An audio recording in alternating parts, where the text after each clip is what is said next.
Now, let's move on to Brandon Rios. He's up in a rematch in March versus Mike Alvarado. Is that the fight that you wanted for Brandon? Well, we're still not 100% sure of that fight because we still haven't signed a contract. But that's what it looks like. I could tell you, that's not the fight we wanted. Brandon already beat him. Brandon knocked him out in 7 rounds. Brandon wanted bigger things. But if that's what Top Rank and Cameron Duncan could work out, then we're gonna do it. Brandon leaves that job for Cameron Duncan. That's Cameron Duncan's job, and if he says that's what we're gonna do, we have to do it. But of course, we were looking at bigger things. We were hoping that Pacquiao beat Marquez and get a shot at him. But things don't happen. Things happen for a reason. So if we're against Alvarado again, then we're gonna come and do the same thing again. Now there's a storm brewing, a feud between 240-pound fighters, and that's Danny Garcia and Brandon Rios. Every opportunity they get in the media, they're telling the media how they'll knock each other out.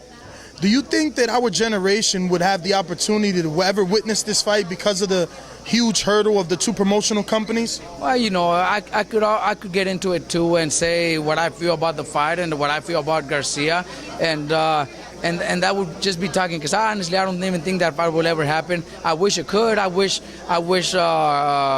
promoters could work together, but they don't, and there's nothing I could do about it. There's other fighters that I have, like Nonito, that also, there's talk about him fighting other guys that belong to this other promotion, but fights that we might never see. So I'd rather not even talk about it. I know how Brandon is, and I don't know what Brandon would like, but that's all we can say.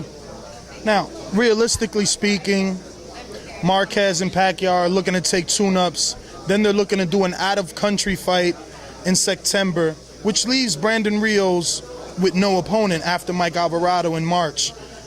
Who would you like to see him fight? Or do you feel that because because at 140, Top Rank doesn't have many fighters to match him up, would he be forced to move up to 147 to face a guy like Timothy Bradley or maybe a Lamont Peterson?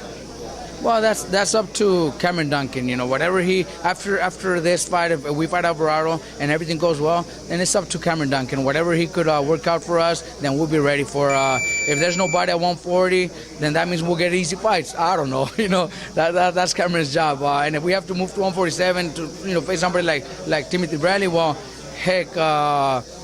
Gamboa is looking at doing the same thing from featherweight to go up and fight Timothy Bradley. So why couldn't Brandon do it now that he's fighting at 140? So those are all possible fights, and we'll see. We first have to beat Alvarado again.